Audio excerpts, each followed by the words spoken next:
al día siguiente o en otro momento, hacer un breve repaso de los objetivos del curso para que no perdamos de vista que en definitiva es enriquecernos en la cuestión histórica y filosófica de la física para poder enseñar la física con un contenido de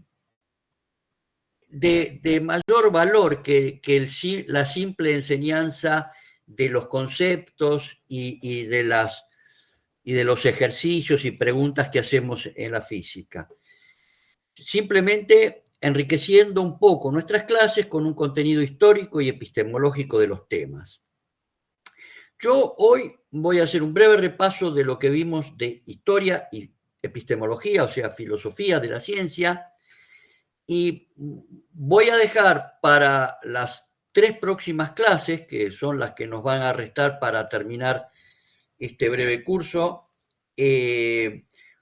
los temas los voy a presentar acá y además voy a ver, ustedes me van a decir cómo está, cómo queda esta presentación. Discúlpenme un segundito, pongo acá y voy nuevamente para compartir una ventana, que es esta que acá, la comparto, ustedes me dicen cómo la pueden ver. ¿Se puede ver esa ventana bien, más o menos? Digamos, no ocupa toda la pantalla, pero lo importante es si pueden leerla.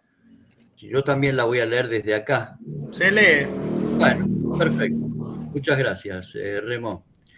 Decía que yo hoy voy a hacer un breve repaso de lo que vimos de por qué, digamos, para qué sirve la historia de la física en las clases que vamos a dar en casos concretos. Yo voy a analizar casos concretos a partir de la próxima clase de cómo, es decir, esta es una cuestión didáctica, obviamente es pedagógico el hecho de qué temas voy a tocar, porque insisto en esto siempre, de que la historia y la filosofía de la física no sirve para todos los temas. Hay temas en que no podemos nosotros poner la cuestión histórica, pero por la contraria, hay otros en que no la podemos soslayar.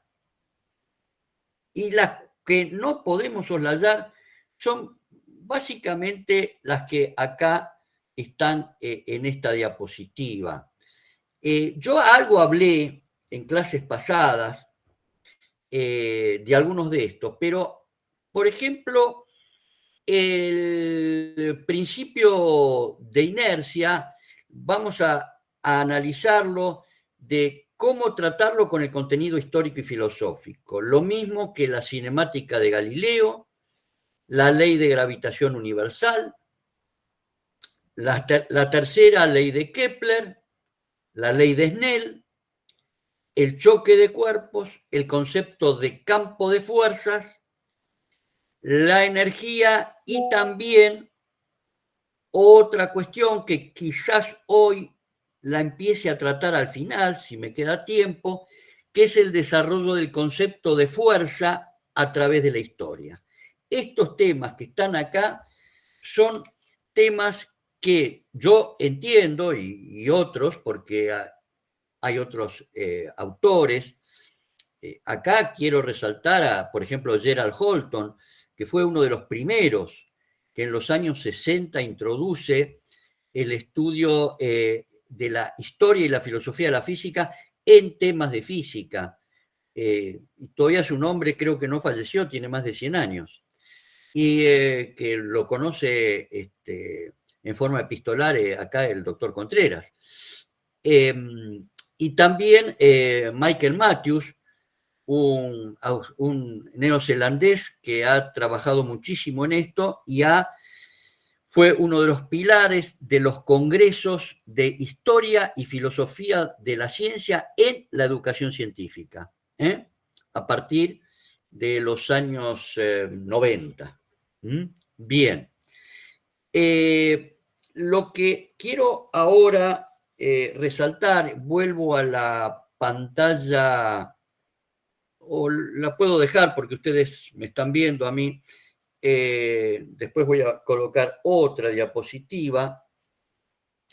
Lo que quiero acá volver a sintetizar es que la historia de la ciencia nos va a ayudar, va a hacer que el estudiante tenga más interés en el estudio de la física. Eso por un lado, porque hay justamente acá el profesor Benvenuto siempre habla sobre el proceso de enseñanza-aprendizaje, el PEA, y lo nombró en unas charlas junto con el doctor Jorge Contreras. Y claro, nadie sabe bien cuáles son los canales por los cuales los alumnos que tenemos aprenden, porque son distintos individuos y tienen distintas formas de aprender. Pero entendemos que una de las formas que el alumno va a aprender es si nosotros lo incentivamos o en todo caso le damos alguna forma no tradicional de enseñanza, por ejemplo, de colocar una ecuación y a partir de ahí empezar a hacer ejercicios. Eso en general lo aburre y no lo incentiva. De tal manera que se entiende que el aporte histórico incentiva al aprendizaje. Bueno, en algunos más, en otros menos. Bien, ahora vamos a la cuestión epistemológica. Acá voy a pasar a otra diapositiva que va a ser la siguiente. Me esperan un segundito. La otra diapositiva para la cual voy a ir es de una cuestión epistemológica central. Y esperan un segundito.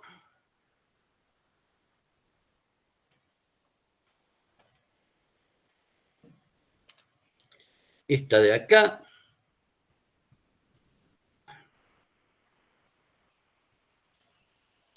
No sé si ahí están viendo una figura. O ven la, sí, están viendo una figura, ¿verdad? Sí. Que dice elementos del sistema de epiciclo diferente. Bueno, acá hay una cuestión epistemológica central que no tenemos que dejar de mencionar. Resulta que los griegos, en particular Platón, tenían una visión del universo armónico. En esa armonía platónica se entendía que mirando al cielo, porque entendamos que la primera ciencia de todas fue la astronomía, porque es el cielo de noche o de día, incluso por la luna y el sol que vemos, es el laboratorio que tenemos ahí sin tener que entrar a ningún lado, simplemente saliendo a la luz del día o a las sombras de la noche. Ahí tenemos el cielo. Y hay movimientos de los astros que generalmente observamos movimientos que son, para todas las estrellas, para el Sol y para la Luna, circulares. Por lo menos nuestra percepción es que son circulares alrededor del planeta Tierra. Esta circularidad hace que Platón, 300 años antes de Cristo, afirme que la circularidad, el círculo es la figura perfecta y es la perfección que hay en los cielos. De tal manera que para los astrónomos griegos fue un problema muy grande el descubrimiento de astros, muy pocos, 5, que no, a simple vista, que no cumplían esta regularidad circular. Son los planetas. Creo que yo acá dije en algún momento que en griego planeta significa errante.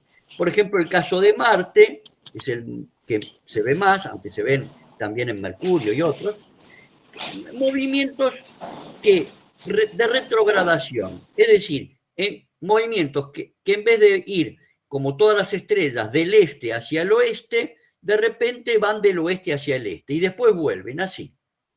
Entonces, esto es un problema para un astrónomo griego que, como la filosofía de ese momento, la platónica, enseñaba, tiene que haber movimientos circulares perfectos en el cielo. Y hay solo cinco, que los nombraron con nombres de dioses griegos: Mercurio, Venus, Marte, Júpiter y Saturno, que son los 5 planetas que vemos a simple vista, que no cumplen con esta regularidad platónica de movimientos circulares perfectos.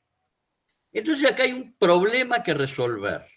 ¿Cómo se resuelve este problema? ¿Cómo se resolvió el problema de los planetas? El problema de los planetas lo comenzó a resolver Aristóteles de una manera bastante complicada, que no la voy a hacer, pero lo terminó de resolver bien Ptolomeo, un astrónomo alejandrino del siglo II después de Cristo, con el sistema de epiciclos y deferentes. Decía que lo que vemos en realidad nosotros, cuando el planeta va y viene, en realidad el planeta lo que está haciendo es un giro circular alrededor de lo que ven ustedes ahí en la figura. El planeta es el rojo, está dentro de un círculo que se llama epiciclo, que es un círculo que gira con centro dentro de otro círculo mayor denominado deferente, y donde está la Tierra colocada en el centro o aproximadamente en el centro. Entonces, esta combinación de movimientos dice que entonces nosotros vemos un movimiento que aparentemente no cumple con la regularidad circular, pero sí, acá Ptolomeo me explica que el planeta, cuando yo lo veo retrogradar, es porque está haciendo también un movimiento circular dentro de ese epiciclo, va, viene, y de esta manera, entonces, salva la situación. Pero fíjense ustedes, los astrónomos chinos, en el mismo, estamos hablando dentro de la misma época, e incluso durante toda la Edad Media, porque este sistema tolemaico, de sistema planetario con epiciclos y diferentes, dura hasta Copérnico, dura todos los 1000 años de la Edad Media, y recién a partir del Renacimiento aparece Copérnico. Bueno, es decir, los chinos, astrónomos chinos, no tienen el preconcepto que podríamos llamar prejuicio, es decir, juicio previo, de que en el cielo tiene que haber una regularidad. No, ellos simplemente observando el cielo, observan el cielo, toman nota de que hay 5 cuerpos que no cumplen con la regularidad del resto, que son las estrellas, y no, para ellos no es ningún problema. Simplemente anotan las posiciones y de esa forma tienen un sistema en donde a lo largo de los años pueden predecir posiciones, pueden predecir eclipses. Entonces, ¿cuándo aparece un problema? Para los griegos era un problema porque tienen una concepción previa. La concepción previa es que tiene que haber en el cielo un movimiento circulares perfectos. Encuentro un cuerpo que no lo tiene y ahí aparece el problema.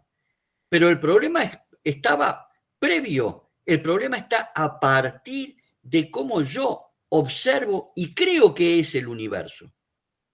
Platón, los griegos y durante toda la Edad Media pensó que el universo es armónico y cualquier movimiento que hubiese fuera de la esfera terrestre tenía que ser circular. Y de esta manera, Ptolomeo explica que efectivamente son todos circulares. Lo que a mí me aparenta no ser circular desde acá, porque veo que hace un movimiento errado, bueno, por detrás hay efectivamente un movimiento circular. Lo que es un problema para algunos no lo es para otros. lo que fue un problema para los astrónomos occidentales, desde los griegos hasta Copérnico, para los chinos no fue ningún problema.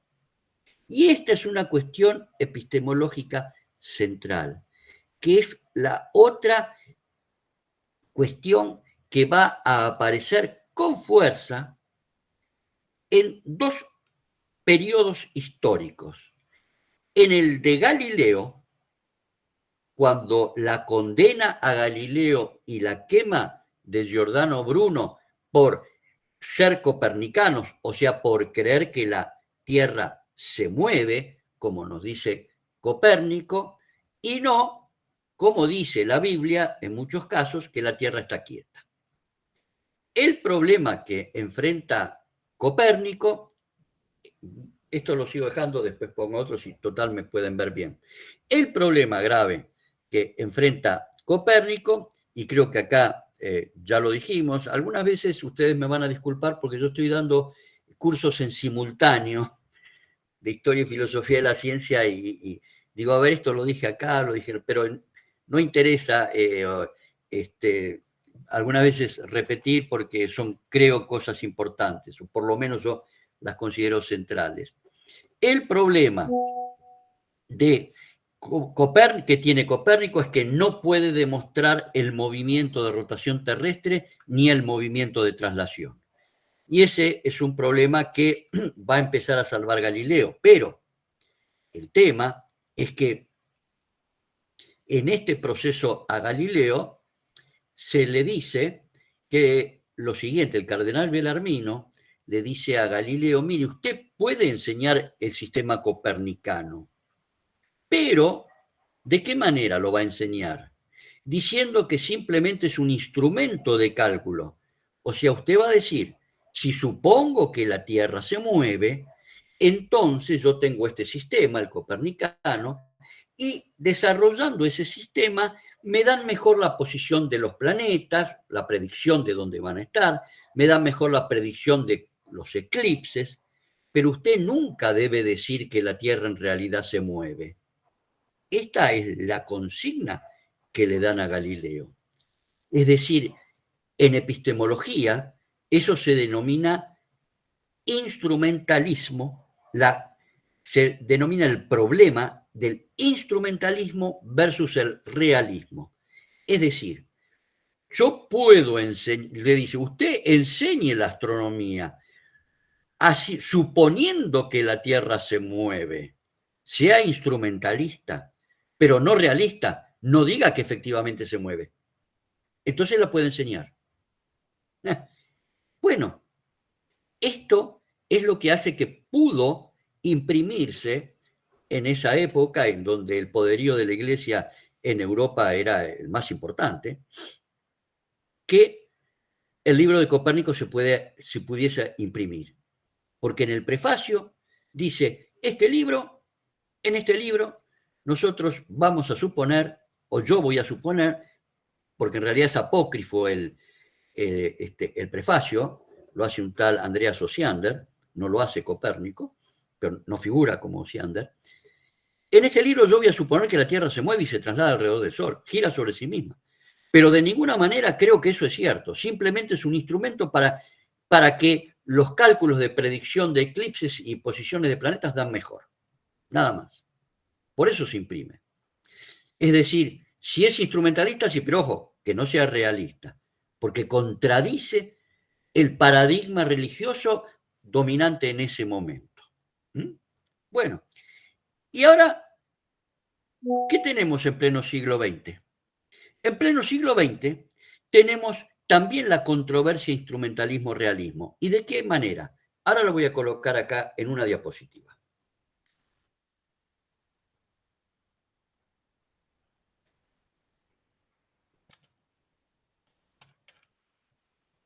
O en la de...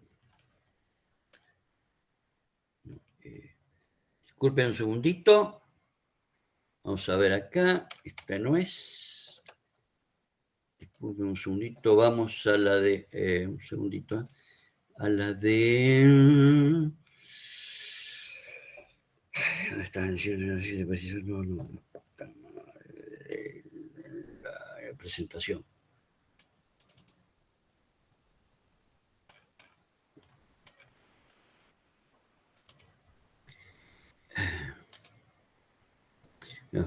Ahora sí.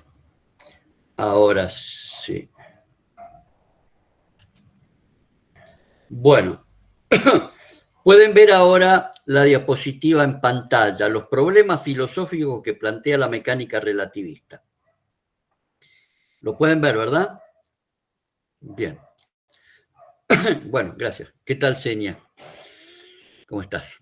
Bien. Hola, profe. Un saludo a todos. Bueno, ahora la otra cuestión. Hay un par de problemas que plantea la mecánica relativista. Esto es una cosa que lo vamos a ver en una clase posterior, pero plantea un problema. El primer problema que planteó es el tiempo relativo y el espacio relativo, ¿no? Esto de que la mecánica relativista plantea que el tiempo depende de la velocidad del observador, crea frente a la intuición o el llamado sentido común un problema muy grave.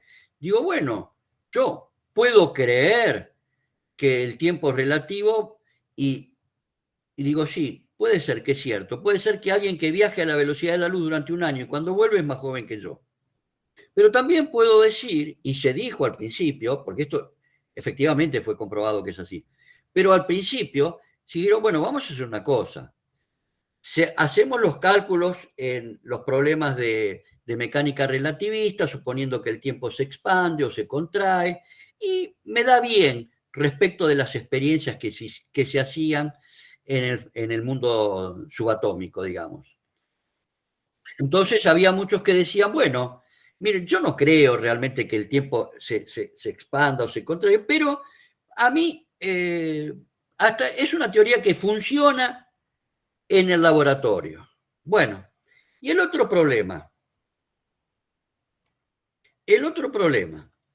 que ahora lo pongo acá nuevamente, de de la mecánica cuántica. Y en la mecánica cuántica se plantea el instrumentalismo y realismo a tal punto que hay una concepción o digamos interpretación estándar de la mecánica cuántica, que es lo que dice ahí, el sistema sujeto-objeto en la observación de un fenómeno, que forman parte, objeto y sujeto forman parte de un mismo sistema. Y que en realidad yo puedo decir que ese objeto está en tal determinado, en tal determinada posición o en tal determinado lugar en el momento en que lo observo, pero no antes.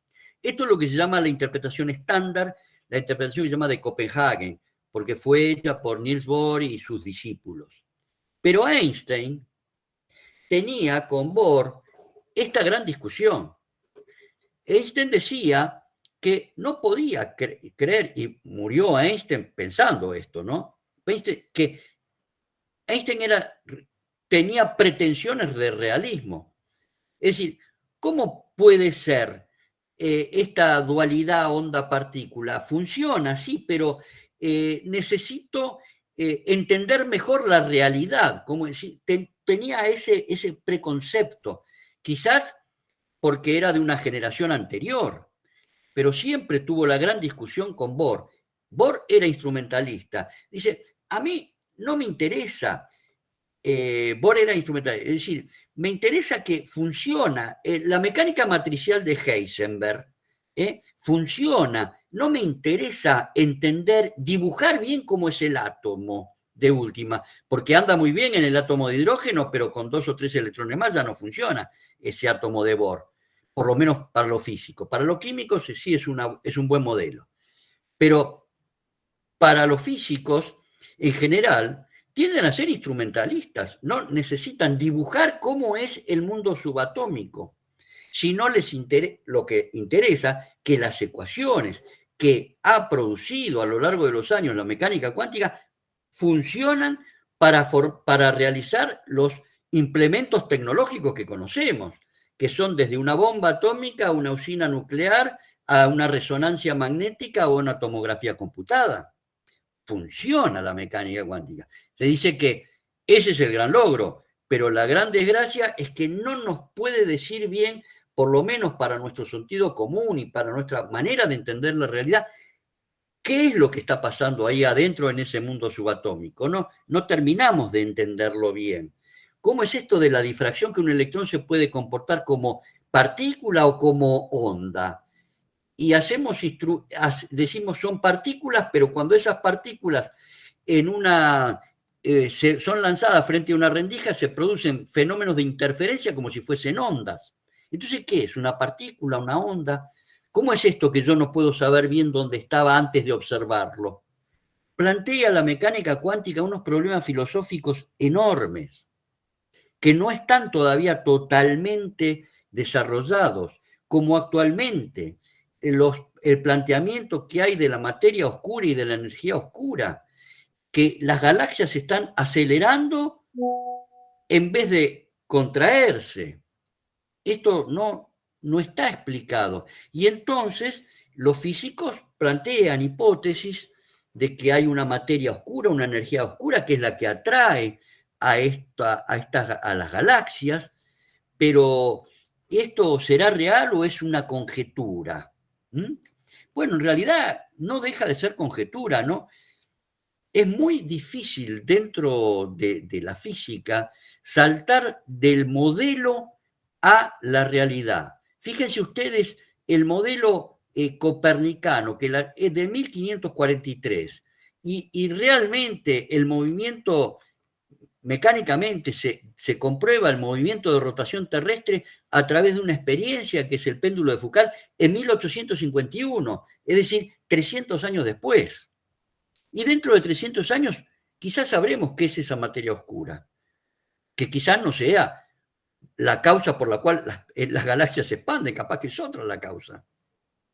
Bueno, es decir, acá lo que quería plantear yo es que cuando nosotros enseñamos un modelo, decimos, bueno, esto es un modelo y las cosas pasan como si fuesen así.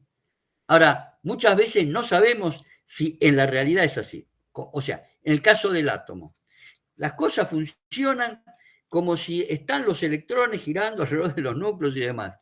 Ahora, es siempre un modelo, ¿eh? Las cosas suceden y hay una gran cantidad de experiencias que afirman que efectivamente puede ser así.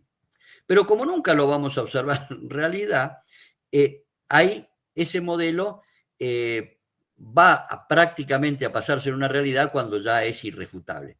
Pero según los epistemólogos, entre ellos Karl Popper y otros ya murieron a fines del siglo XX, tiene que haber experiencias cruciales que demuestren que son así. Como la famosa experiencia crucial que había antes de la dualidad onda-corpúsculo, que si la luz era una partícula o era una onda, ¿no? Y entonces, bueno, se define como que era una onda porque la velocidad de la luz se pudo medir en el agua y era menor que en el aire. Pero bueno, después viene la fusión, que en realidad por el efecto fotoeléctrico tiene el comportamiento dual. Bueno, acá está planteado entonces, en principio, el hecho de que cuando muchas veces enseñamos a partir de modelos, y está muy bien, y es muy didáctico cuando se enseña la corriente eléctrica, es didáctico enseñarlo con una analogía con la hidráulica, por ejemplo, como si fuera una corriente de agua. Y cuando uno enseña, por ejemplo, lo que es un semiconductor que deja pasar en un sentido, es bueno y es didáctico, es decir, es como si fuera una válvula de sentido hidráulica que deja pasar el agua en un sentido, pero no en el otro, por la manera. O sea, las analogías son buenas.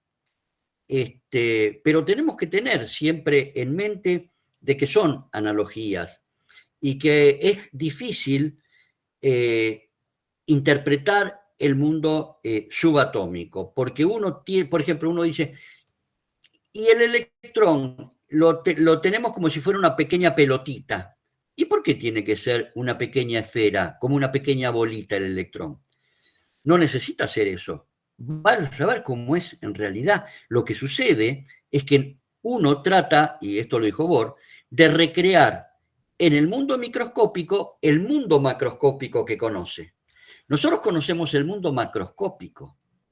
El mundo microscópico solamente lo conocemos a través de las experiencias que hacemos sobre él. Bombardear un núcleo con aceleradores de partículas, con radiación, pero es ese mundo subatómico que no lo podemos ver con nuestros sentidos, ni muchas veces con muchos instrumentos, pero sí observamos los efectos. Esto también está con la cuestión del campo de fuerzas. ¿Quién vio alguna vez el campo electromagnético? ¿Quién vio alguna vez un campo eléctrico? ¿Quién vio un campo magnético? ¿Quién vio un campo gravitatorio? Nadie.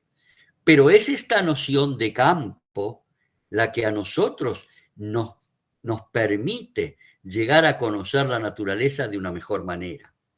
Nunca vio Maxwell el campo electromagnético, pero suponiendo que existía ese concepto, que lo vamos a desarrollar en una de las clases, le dio a ese campo unos ciertos valores, de vectores, de inducción, etcétera, etcétera, y fabricó, digo así, fabricó las 4 leyes fundamentales del campo electromagnético, pero nunca porque nadie haya visto un campo, sí observamos sus efectos.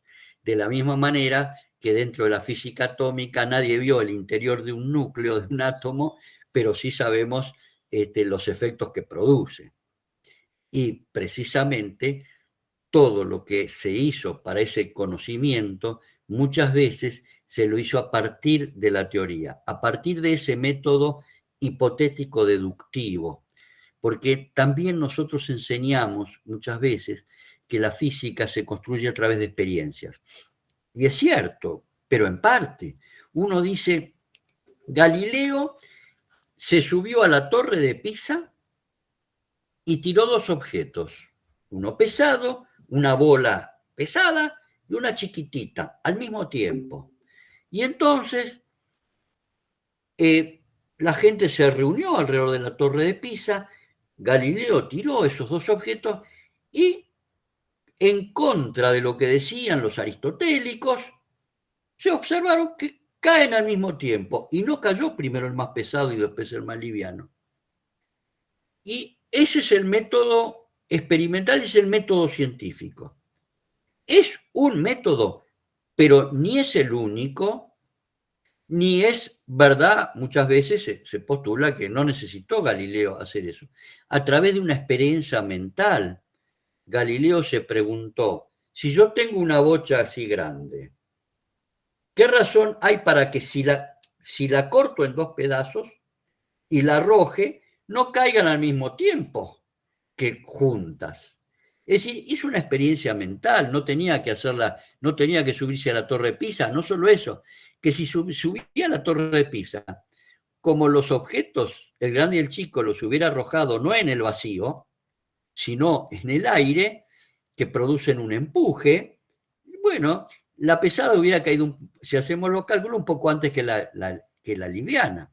Entonces, hay que tener cuidado cuando también se enseña, y muchas veces se dice, y en los libros, hay un método científico. Y creo que acá lo dije, y esto es una cuestión epistemológica, lo del método científico. Hay muchas formas de construcción del conocimiento. Hay muchas formas. Y generalmente son 2 caminos. El camino hipotético deductivo y el camino empírico-inductivo, ¿no? Esas son las 2 grandes maneras. Bueno, y ahora otra cuestión que les quiero mencionar, que cuando yo lo leí me dio una pista importante para decir, y que esto creo que es una contribución importante de la epistemología. Ustedes quizás hayan oído nombrar a Ernesto Sábato. Ernesto Sábato fue uno de los escritores argentinos más conocidos. Acá en Argentina tenemos varios escritores importantes, como por supuesto lo hay en cada uno de los países en donde están ustedes. Y uno de, quizás el más conocido en la Argentina, es Jorge Luis Borges. Después también Ernesto Sábato y Julio Cortázar. Ernesto Sábato es el escritor más conocido, uno de los escritores más conocidos en Argentina. Era físico, era profesor. Tuve la suerte de conocerlo. Ernesto Sábato murió con casi un poco antes, con 99 años. ¿Sí? O sea, murió en 1910, en 2010, digamos, creo 2009, con 97, 98 años. Y Ernesto Sábato, que además de ser físico, era profesor de física, dejó la física para dedicarse a la literatura. El primer libro que hace Ernesto Sábato es un ensayo que se llama Uno y el Universo. Y en este ensayo, Ernesto Sábato plantea lo siguiente. Tiene varios pequeños artículos el libro de Ernesto Sábato, Uno y el Universo. Se puede googlear, creo. Bueno, y dice lo siguiente.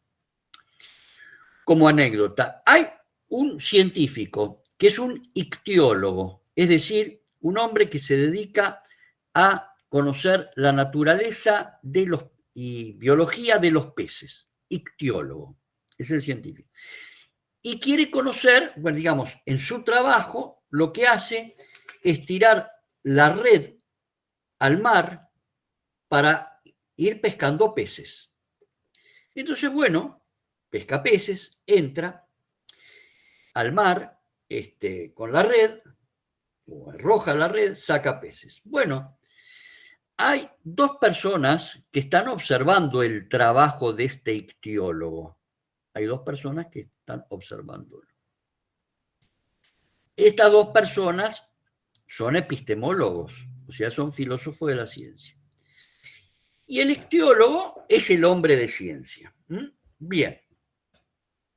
Después de mucho tiempo de arrojar la red y de sacar peces, va y trabaja como buen científico que es, hace una clasificación, observa empíricamente, inductivamente, porque además muchísimos peces saca en diversos lugares, y plantea dos leyes, que justamente una de las funciones de un científico es plantear leyes. Primera ley, no existe ningún pez cuya longitud sea inferior a 5 centímetros. Es la primera ley. Segunda ley, no hay peces que no tengan agallas, o todos los peces tienen agallas. Entonces, les vuelvo a repetir, no existen peces de longitud inferior a 5 centímetros, primera ley, y segunda ley, no existen peces sin agallas. Bueno, procedió como buen científico que es, sin consideraciones epistemológicas. Pero hete aquí que los que estaban observando su trabajo son epistemólogos, y uno le dice, discúlpeme, pero la primera ley que usted acaba de poner, que no existen peces inferiores a 5 centímetros, es una ley que puede no ser cierta. Dice, ¿por qué? Y porque fíjese usted que la longitud, el retículo de su red es de 5 centímetros. Por lo tanto, nunca usted, si hay peces menores a 5 centímetros, no pudieron ser captados por su red. Entonces, no es una ley válida. Más aún, la podría haber sacado sin arrojar la red. Ya sabía de antemano que si esa red tiene un retículo de 5 centímetros, nunca va a pescar un pez inferior a 5 centímetros. Pero el ictiólogo le contesta, no, de ninguna manera. Mire, si hay peces inferiores a 5 centímetros, la red es el aparato cognoscente, es el todos los instrumentos que el científico dispone para conocer el universo. Y entonces él dice, si hay un pez inferior a 5 centímetros, es metafísico. Para mí no tiene interés. Es decir, ¿cómo conoce el científico el universo? A través de un microscopio, de un telescopio, de un microscopio electrónico, de un telescopio, digamos, no óptico, sino que capta ondas electromagnéticas. Y sí, ¿cómo conocemos? A través de un acelerador de partículas, ¿cómo está conociendo, cómo conocen los físicos el universo subatómico? A través de instrumentos.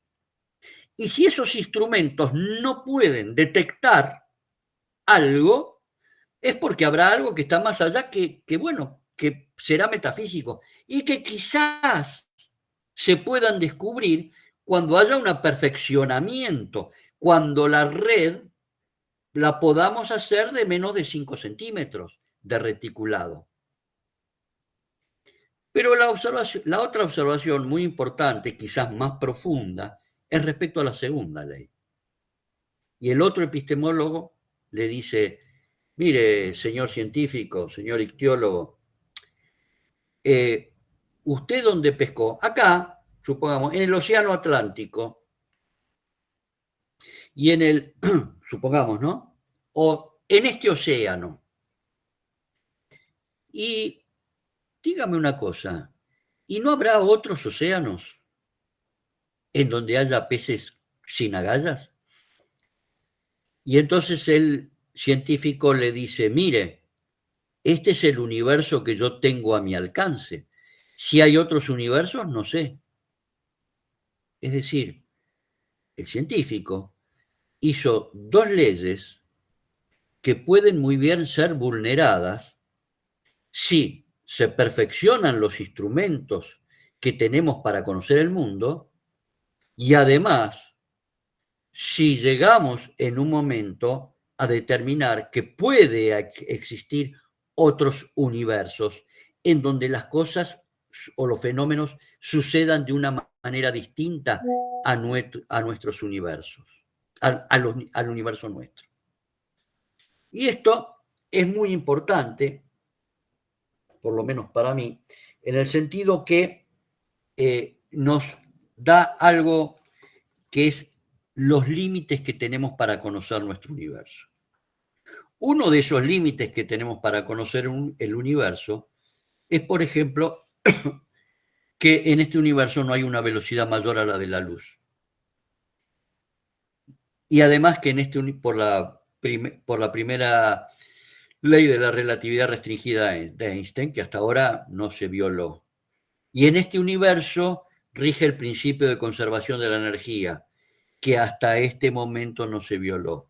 Y en este universo, rige el principio de conservación de la energía, dije. Y en este universo, rige el principio de inercia, que no se viola ni en la física nuclear ni en la relativista.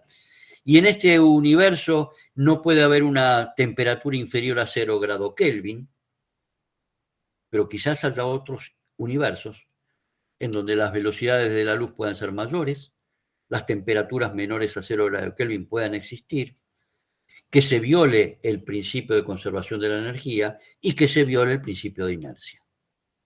Serán otros universos, pero nosotros estamos trabajando en este. Pero también, y esto es importante, hay que decirlo muchas veces a los alumnos, porque aparecen fenómenos como esto que estamos diciendo de la expansión de la galaxia, que no lo podemos explicar. No hay teorías que lo puedan explicar. Y saben que esto de plantear la duda es muy bueno, porque no tiene dudas quien cree firmemente en una verdad revelada. El que cree que hay una verdad, y esa verdad normalmente está dentro de los ámbitos de la fe, que no voy a discutir de ninguna manera, cada uno puede tener la suya, pero cuando entramos en el terreno de la ciencia, es un terreno barroso, lodoso, porque siempre vamos a tener la duda y nunca terminamos de explicar el último por qué. Porque si nosotros decimos que el universo fue generado en el Big Bang, pero ¿qué hay más allá? ¿Qué había antes del Big Bang? O sea, nunca, y esto es bueno, no es malo, es bueno poner la duda en el alumno, porque lo incentiva a que hay cosas por conocer, que todavía el hombre tiene mucho por conocer y que está muy limitado en sus, sobre todo primero en sus sentidos, eso ya lo demostró Copérnico, que nuestros sentidos nos engañan. Y lo mismo, ¿no? Cuando ya desde época de los griegos decimos esto es liso, sí, es liso para mi sentido del tacto, pero si agarro un microscopio me doy cuenta que es rugosa la superficie. Entonces, no está, para algunos dicen, hay algunos objetores a esto, que dicen, no, hay que tratar de dar seguridad al alumno. Bueno, sí, en la enseñanza de la física le vamos a dar seguridad y cuando resuelva una ecuación y cuando diga que sí, efectivamente desde 10 metros de altura el cuerpo tardó 2,5 segundos en llegar, sí, eso es aproximado, porque fue en el aire, porque fue hecha esa ecuación en el vacío, pero no en el aire, donde hay más, si no había viento, si lo hay, qué temperatura hay, mayor, menor. Es decir, las variables son muchas, el universo es complejo, y nosotros con la física tratamos de reducir esa complejidad al mínimo posible. Y estas cosas son cuestiones que nosotros tenemos que decir siempre. Bien, voy ahora a pasar a otra diapositiva, que es la siguiente. Permítame un segundito.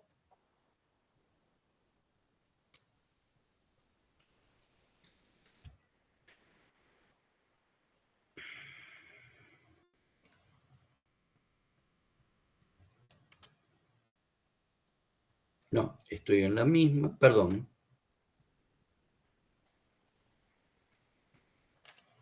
Listo.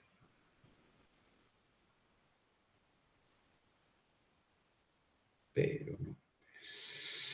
A ver.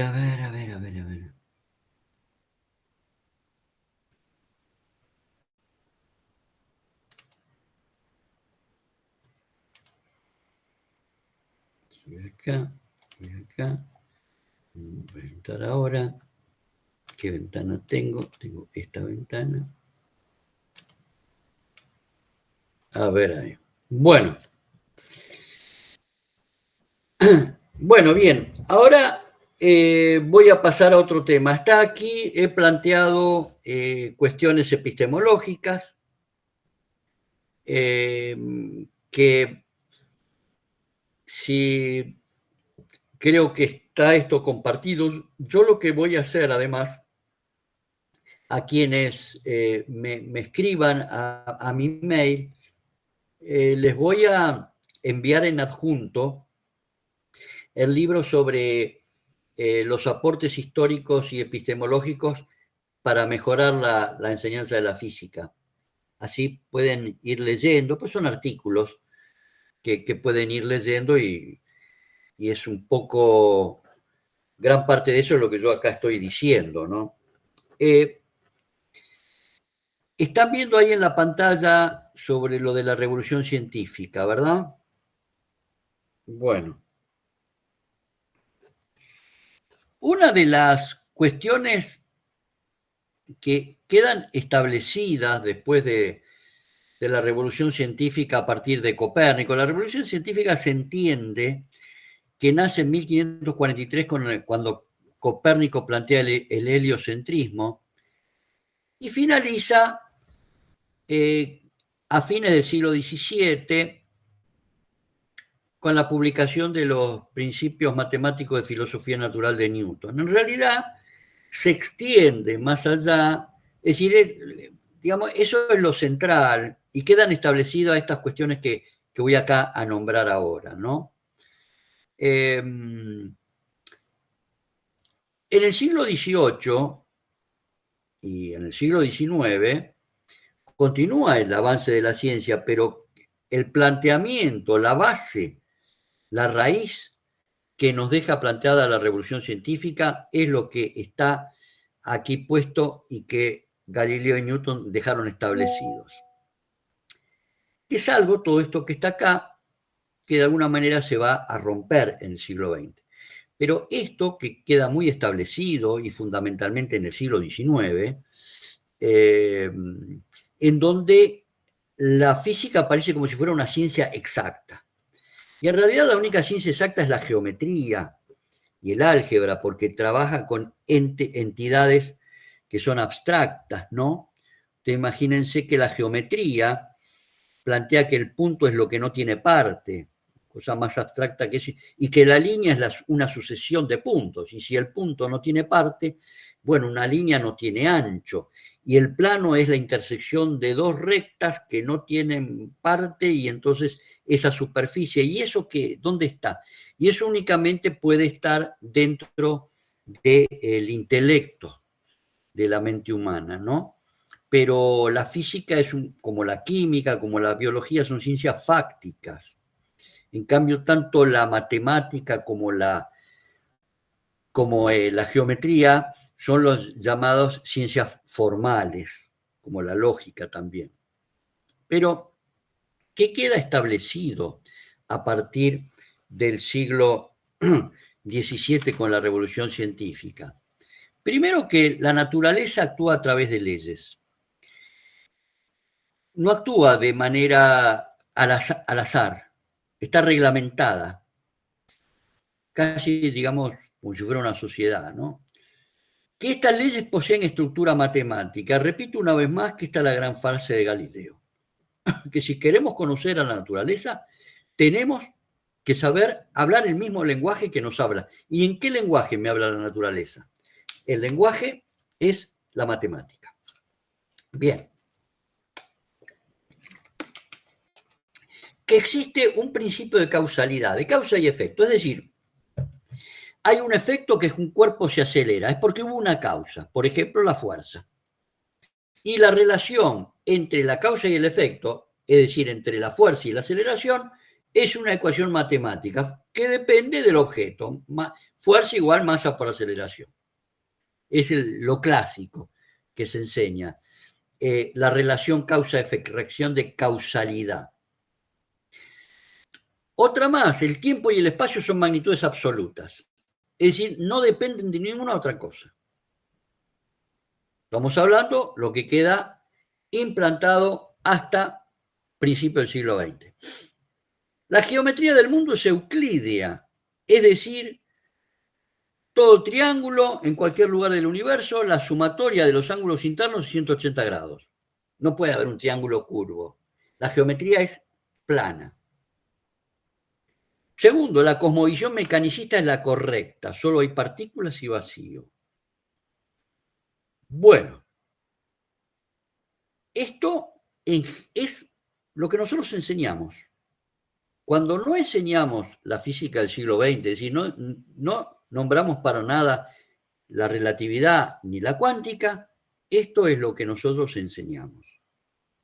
La física de Newton y de Galileo, que es válida en un entorno bastante grande, pero que no es válido nada de lo que está acá, nada de lo que está acá, excepto el primer punto y el segundo, que son leyes de estructura matemática, pero que en realidad tienen una alta componente probabilística en el mundo cuántico.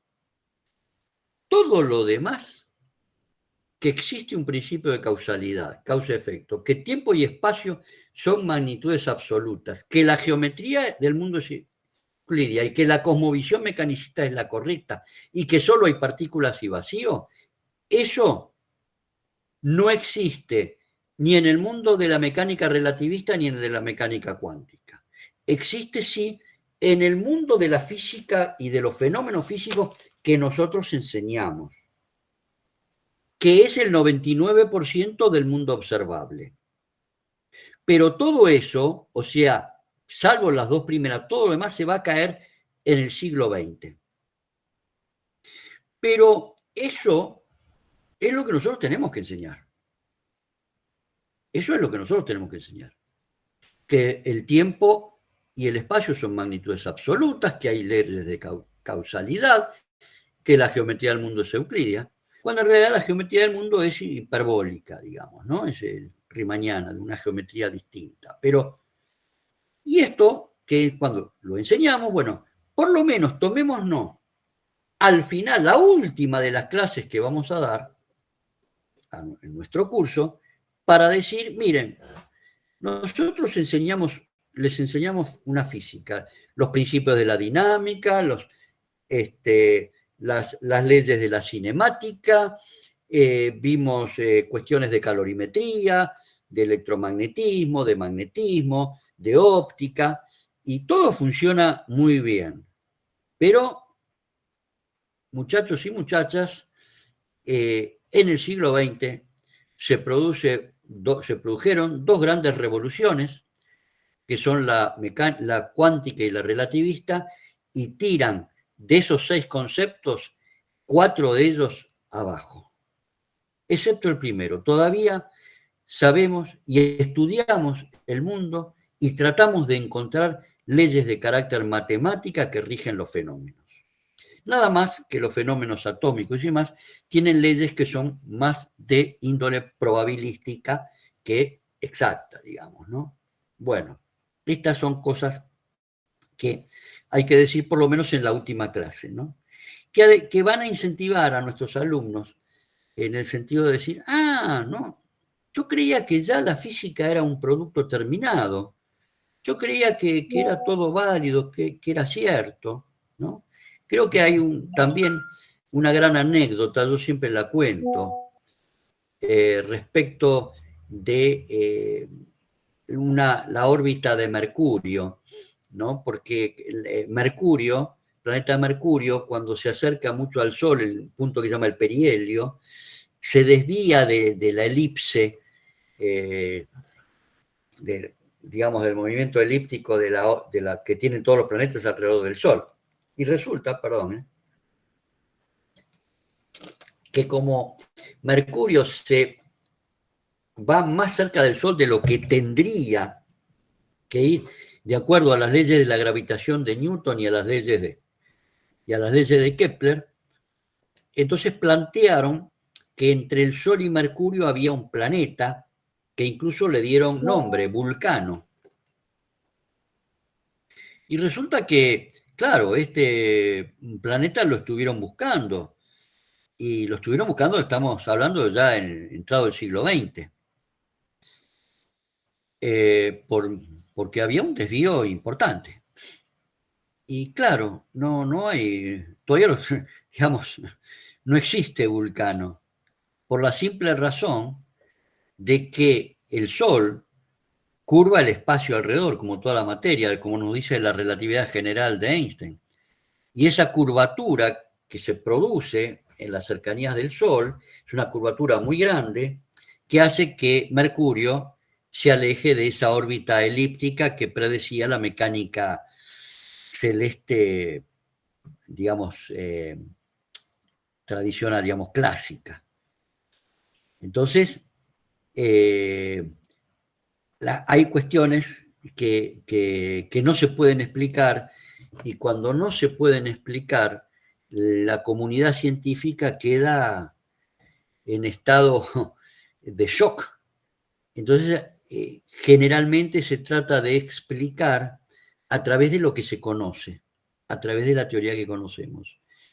Y cuando no se pueden explicar a través de la teoría que conoce la comunidad, se plantean hipótesis que en principio parecen absurdas, que fue lo que pasó con la llamada discontinuidad de radiación en el cuerpo negro, lo que se llamó la catástrofe ultravioleta, digamos, el cuerpo negro producía dentro de lo que es la termodinámica clásica, una anomalía. Dentro del rango del ultravioleta, ninguna ecuación clásica funcionaba. Y entonces a Max Planck se le ocurrió, como hipótesis alocada, que la energía tendría que estar compuesta no la radiación no podía ser continua, sino en forma de paquetes discrecionales llamados cuantos de energía. Y Planck manifiesta esa teoría,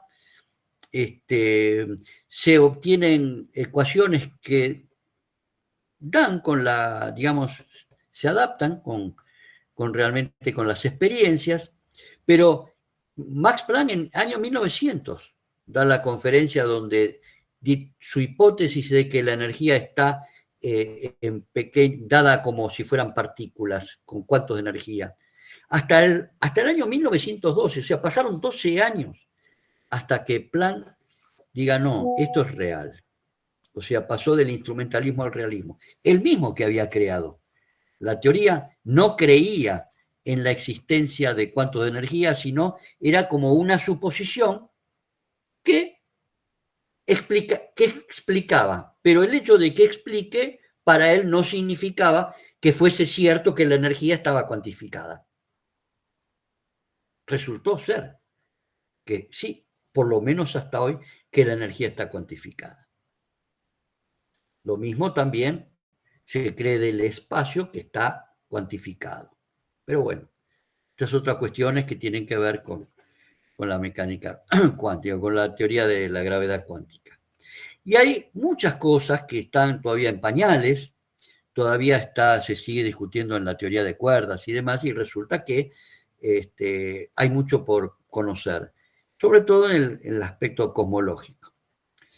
La otra cuestión que también tenemos que decir a nuestros alumnos es que la importancia del conocimiento,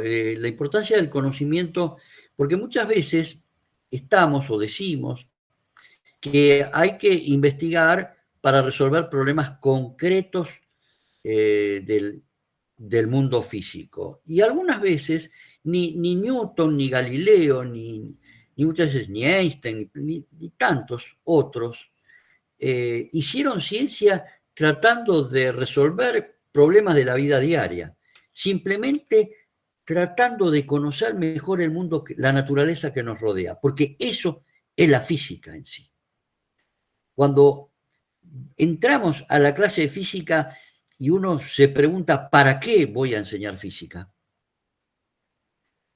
Entonces, la respuesta que tenemos que darnos es para que nuestros alumnos conozcan algo mejor el universo que nos rodea, cómo actúa la naturaleza que nos rodea. En definitiva, la física es una ciencia natural, no es una ciencia exacta, como decía antes. Es una ciencia fáctica, basada en fenómenos, en fenómenos que tenemos que explicar. ¿Por qué cae un cuerpo? ¿Por qué un rayo de la tempestad? ¿Por qué el eclipse? ¿Por qué la corriente eléctrica? ¿Por qué el imán? ¿Por qué me atrae un imán? Es decir, las respuestas, las explicaciones que tenemos que dar para entender mejor la naturaleza y el mundo que nos rodea. Y esa forma de entender la naturaleza del mundo que nos rodea la hicieron muchos de nuestros antepasados y llegaron a la ciencia que tenemos hoy, pero que es una ciencia que en su momento ninguno de ellos pensó que hoy yo desde la Argentina me estaba pudiendo comunicar y ustedes me estaban pudiendo ver desde Ecuador, desde Guatemala, desde Cuba, desde Ciego de Ávila. No, ninguno de ellos pensó. Pero a esto llegamos, gracias a las leyes de la física que comienzan desde muy lejos, desde la visión aristotélica del mundo, errónea, que se fue superando. Y seguramente muchas teorías de hoy que creemos ciertas se demostrarán dentro de 50, 100, un año o 100 años que eran erróneas. Pero así se fue construyendo la ciencia y la hija de ella, que es la tecnología y que ha modificado el mundo que nos rodea. Y entonces van a entender nuestros alumnos de que es una cuestión importante la ciencia, de que no es una sola cuestión de una comunidad de locos que están encerrados en un laboratorio, no, y que el conocimiento de por sí, no un conocimiento que tenga necesariamente buscando una aplicación, aunque los hay, obviamente, hay biólogos que están estudiando y investigando para una aplicación concreta, que es, por ejemplo, la vacuna, sacar la vacuna contra el COVID. Pero ¿cómo llegaron a eso? Llegaron gracias a todo el conocimiento biológico, químico y físico que fue previo. Si no, no se hubiera llegado. Entonces, la gran importancia que tiene también la ciencia para la sociedad. Es un constructo social. Y es un constructo social la manera en que nosotros vemos el universo. Forma parte de nuestra cultura. Forma parte de nuestra cultura igual que cuando enseñamos el profesor de arte, el profesor de música, el profesor de literatura, el de geografía, el de historia. La física es una componente cultural más, no es una cantidad de fórmulas y problemas a resolver. Sí, eso es parte también de la física, pero es una parte, no toda.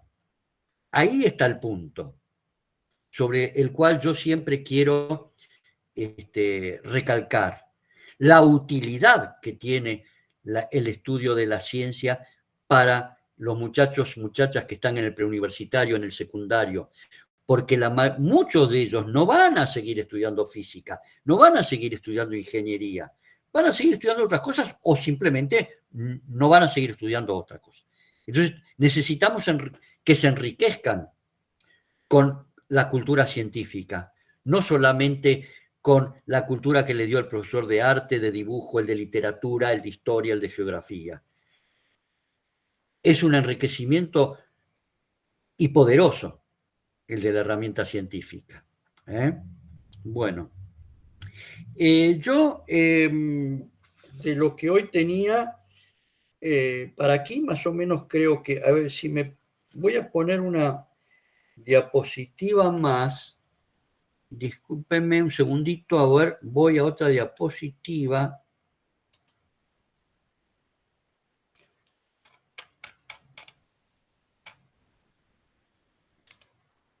Ah, no, ya está acá.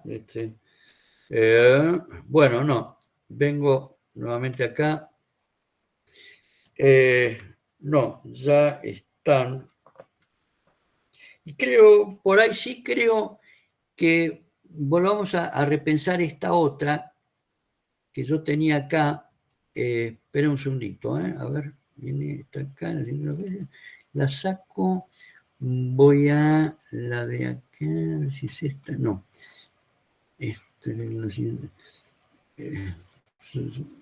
Téngame un poquito de paciencia para yo poder ver otra de las diapositivas que tengo.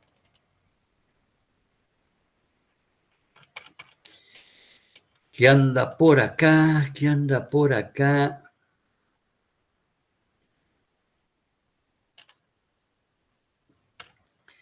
Yo no sé si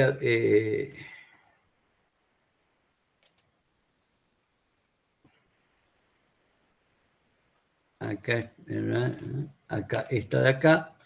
A ver, voy acá. Les hago en la ventana. A ver si... Sí. Si ahora comparto. Bueno. Y creo, voy a finalizar con esto, que creo que había llegado a esta última diapositiva, me parece, la última vez, de que la ciencia no puede resolver, de más plan, el misterio final de la naturaleza. Y eso se debe que en último análisis nosotros mismos somos parte del misterio que estamos tratando de resolver.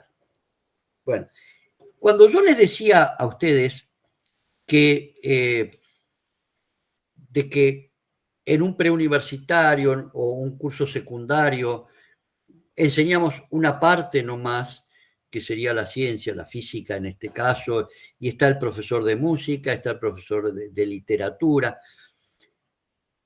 que en el caso de la música, y yo en una de las próximas charlas, de las 2 o 3 charlas que faltan, voy a hacer hincapié un poco, por ejemplo, en el tema de la música. Blanca me está preguntando en dónde lo podemos hacer. Mirá, Blanca, simplemente escribime a mi mail y yo te voy a enviar en adjunto el libro sobre historia y epistemología de la física, que es una serie de artículos cortos, pero que van a servirte, creo yo, para tus clases. Mi mail es lo voy a escribir acá, te lo pongo en pantalla, si me esperas un segundito. Yo decía que, por ejemplo, la música jugó un rol muy importante en la construcción de la ciencia, sobre todo para el caso de Galileo y para el caso de Huygens y Hooke y también Newton. Por la cuestión de que en la música también hay estructuras matemáticas, los sonidos tienen frecuencias que una octava más alta no es en cualquier manera de tensar una cuerda o de hacer la longitud de la cuerda, no. Y los tiempos y demás ayudaron mucho a la construcción, tiene incidencia la música sobre la construcción de la física. Y más aún, hay un artículo de un profesor de física cubano, porque yo hice un trabajo sobre la relación entre la música y la física, y cuando después estuve viendo hace unos años por internet, y hay un trabajo de un profesor cubano sobre la relación entre la música y la ciencia. Voy a tratar de volver a googlearlo y en la próxima clase les digo. Y Blanca, el mail que yo tengo es Tito Menéndez 58. Tito Menéndez, como lo ves ahí en la pantalla con Z, Tito Menéndez, perdón, Tito Menéndez 411. Tito Menéndez 411. Ya yo le escribí, profe, con ese mismo que acaba de decir. arroba gmail.com.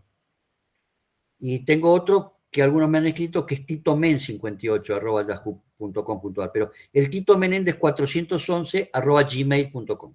Y entonces yo ahí te envío, Blanca, lo que tengo sobre epistemología y algunas otras cuestiones y cualquiera que quiera preguntarme. Para un poco ampliar esto, que simplemente son charlas, para un poco enriquecernos todos sobre estos temas que pienso yo, o sea, mi intención es que puedan ayudar a darle a nuestras clases de física un ingrediente más, ¿no? Aportar un poco de sal y pimienta, como diría alguien, para hacerlas un poco más interesantes. Entonces yo lo que voy a hacer a partir de para las 3 clases que nos faltan, es tomar temas concretos. Yo tomar un tema, por ejemplo, la gravitación universal, o un tema, el desarrollo de la idea de fuerza a través de la historia, ¿no? O las leyes de Kepler. Son temas puntuales que voy a trabajar, decir, bueno, yo creo que el día que ustedes tengan que enseñar la ley de la refracción o alguna ley de la óptica, yo lo enseño de esta manera, con este contenido histórico y epistemológico, porque entiendo que de esa manera no solo es más interesante, sino que se aprende mejor. Se aprende el concepto con mayor profundidad. A eso es lo que me voy a dedicar, entonces, las otras clases que faltan. O sea, estas 3 charlas primeras que yo di fueron más bien como una presentación de la historia de la ciencia y la historia de la física y la epistemología de la física.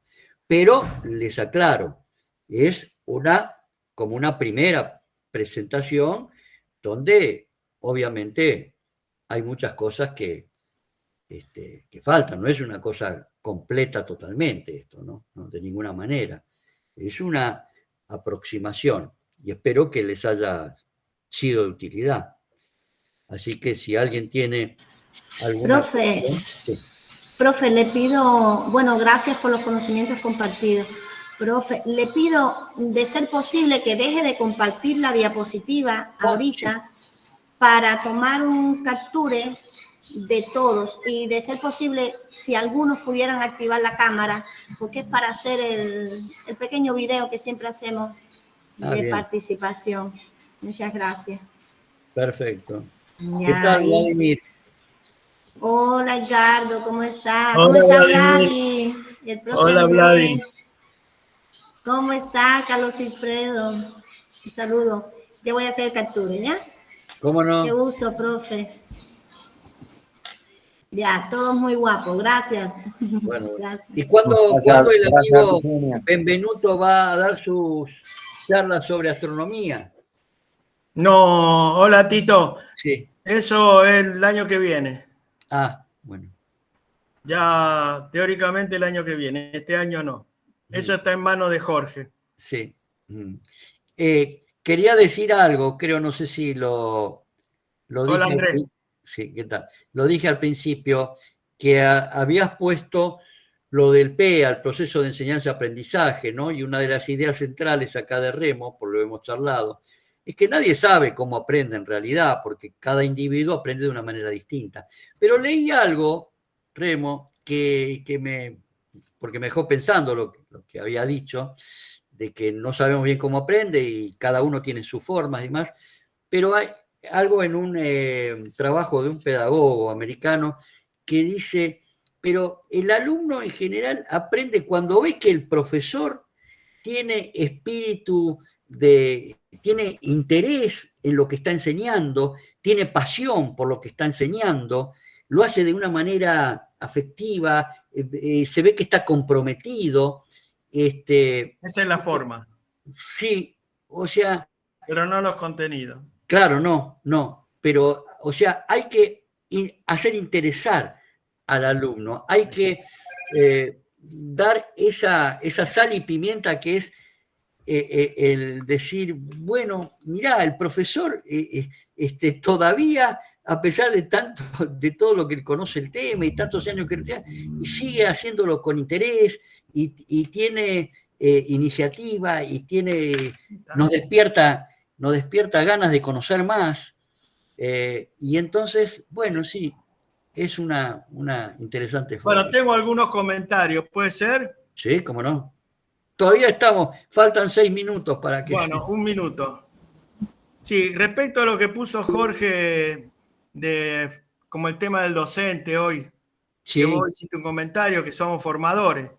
Sí, pero para los abogados o para los juristas deben ser deformadores. Continuemos. El tema de ciencias naturales es interesante. Las ciencias naturales, la matemática no es una ciencia natural y las ciencias naturales son no exactas porque miden. Correcto, sí lo dije yo. Muy bien. Después voy a usar el término soslayar. Bueno, si es posible, creo que sea conveniente usar el término omitir, que nosotros hemos usado ya para un trabajo. Lo tendré en cuenta para las próximas charlas. Gracias. No se debe omitir que todos somos diferentes en aptitud, que es objetiva porque se puede medir con desconfianza, y actitud, que es subjetiva. ¿Qué otro comentario tengo? Bueno, acá en Argentina hubo un profesor que yo alcancé a conocer que se llamaba Babini, que hizo mucho trabajo con la historia de la ciencia. Correcto. Sí, vos lo conocés. Sí. Ingeniero y estaba en la Universidad del Litoral. Por supuesto.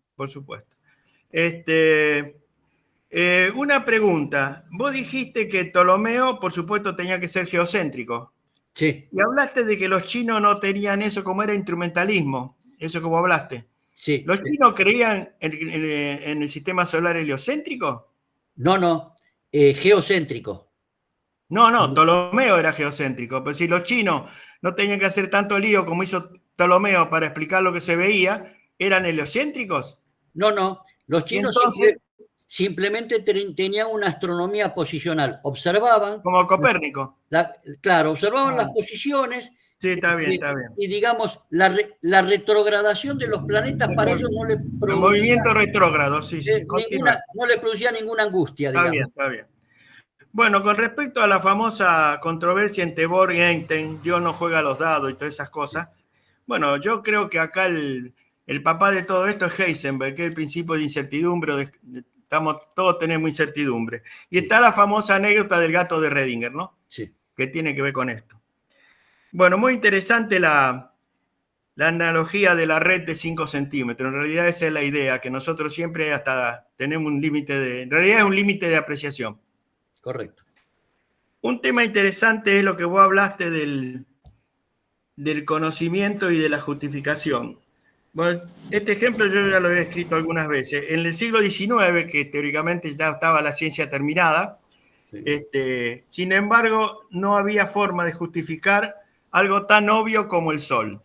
Ya sabían que el Sol tenía millones de años y el hombre no conocía ninguna fuente de energía que pudiera mantener el Sol, que ya se trataba que era una estrella, con esa fuente de energía. Hay muchos ejemplos. Actualmente hay, bueno, materia oscura, energía oscura, rayos cósmicos. Sí. La idea es que cuando yo tengo algún método de detección nuevo, descubro cosas que no sé cómo explicarlas. Esa es la idea general. Y sí. Para terminar, hay una frase que dice, la ignorancia es esclavitud, el conocimiento es libertad. Pero sí. Habría que definir bien el término libertad, que está muy bastardeado, sobre todo acá en la Argentina. Muchas gracias. Efectivamente, uno tiene libertad cuando conoce, porque si conoce, digamos, puede elegir. Y justamente cuando nosotros damos clase, estamos dando conocimiento, y entonces ese alumno del preuniversitario, del secundario, va a tener más libertad de elegir si conoce más de biología, si conoce más de física, si conoce más de historia, o sea, va a poder elegir mejor cuanto mejor conozca las materias que le han enseñado. Y bueno, esa es creo que actualmente el conocimiento es la única defensa contra la mentira y el engaño, que estamos inundados de mentira y engaño. Correcto, correcto. Y la verdad que en este momento en la Argentina, bueno. Todos lados. Yo estoy asustado. Yo hoy estoy asustado por el tema de la teórica guerra nuclear. Sí. Bueno, sí, producto de los avances de la ciencia, ¿no? Que es yo dejé para el último día el tema ciencia, tecnología y sociedad. Ciencia, tecnología y sociedad. Que están totalmente imbricados. Así que bueno, les agradezco mucho la atención y además, sobre todo a Jorge Contreras, que fue el coordinador de todo esto. Y bueno, gracias, Milady, por la Molina, por tus apreciaciones, gracias a lo que... Y bueno, sigamos entonces enriqueciéndonos mutuamente, porque cuando yo tengo que preparar las charlas también veo cosas nuevas y bueno, y como ahora en este caso Remo también con mi charla fue, de alguna manera quedó activado para pensar algunas cosas, o sea, se despiertan cuando uno escucha, se despiertan en uno también iniciativas y cosas que decir, que es lo bueno, el compartir. Gracias.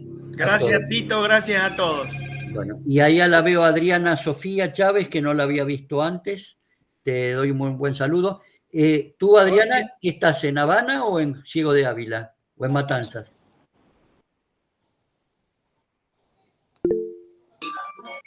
Buenas noches. No, realmente me encuentro cumpliendo una misión educativa en Guinea Ecuatorial. ¡Ah! Ajá. En Malabo. Desde aquí los veo. Cifredo, todo colegas. bien. Muy bien.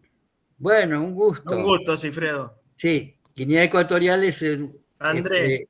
uno de los pocos lugares en África donde se habla español. Sí. Bueno. Sí. Senia. Adiós entonces. Muchas gracias. Nos vemos el jueves. Un saludo a todos, un gusto. Cuídense. Un saludo a lo de Guatemala. Sí. A Jason. Sí. Muchas gracias, Jason. Muy bien. Gracias, David. Hasta luego. Un gusto. Nos vemos. Vladi.